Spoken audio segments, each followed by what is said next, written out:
Bonjour et bienvenue dans cette vidéo de mémoire d'excellence dans laquelle nous allons voir une méthode pour lire l'essentiel d'un livre. Généralement, quand on lit un livre de non-fiction, c'est pour apprendre de nouvelles informations.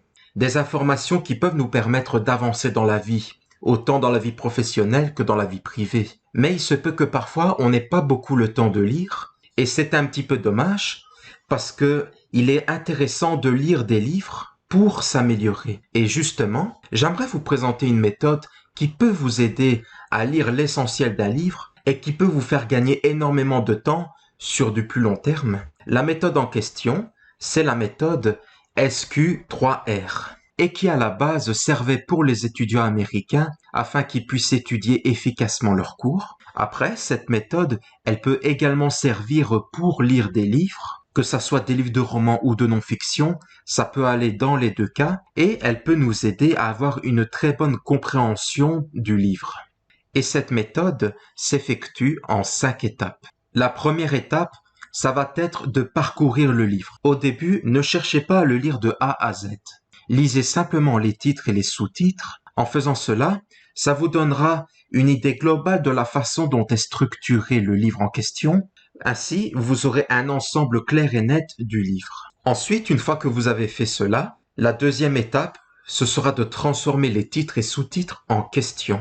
En procédant de cette manière, vous aurez envie de trouver les réponses à ces questions et ça va vous permettre de vous focaliser, en particulier lors de la troisième étape, qui sera justement de lire. Une fois que vous avez transformé les titres et sous-titres en questions, il faudra que vous passiez à l'étape de la lecture. En procédant comme ça, vous aurez envie de vous focaliser sur les informations essentielles qui vont répondre à votre question et justement, vous allez mettre de côté les informations superflues et ça va vous aider à vous concentrer un maximum lors de votre lecture. Une fois que ça c'est fait, que vous avez trouvé les réponses à vos questions et au préalable que vous les avez notées avec vos propres mots, la quatrième étape, ça va être de les réciter. Essayez de réciter les réponses que vous avez trouvées, essayez de les mémoriser.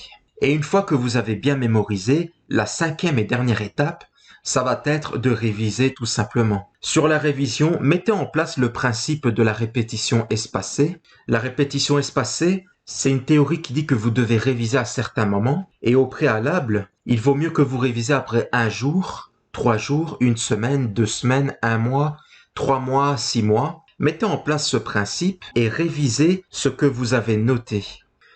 On pourrait croire qu'en mettant en place cette méthode, ça prenne beaucoup plus de temps que si on lisait un livre. Et pourtant, en mettant en place cette méthode, ça va vous assurer de gagner du temps sur du plus long terme. Le jour où vous aurez envie de relire le livre en question, mais que vous n'avez pas le temps de tout lire, eh ben, il suffit simplement que vous reveniez à votre résumé que vous avez réalisé grâce à la méthode SQ3R. En tout cas, elle peut vous aider à gagner énormément de temps et en compréhension sur du long terme. J'espère que cette vidéo vous a plu et que la méthode proposée vous aidera lors de la lecture d'un livre. Si c'est le cas, n'hésitez pas à liker et à partager. Vous pouvez également vous abonner à la chaîne YouTube. En complément, vous êtes libre de recevoir mon guide Booster votre mémoire, dans laquelle je vous donne les techniques de base pour apprendre et mémoriser plus rapidement n'importe quelle information. En attendant, je vous dis à la prochaine. Ciao!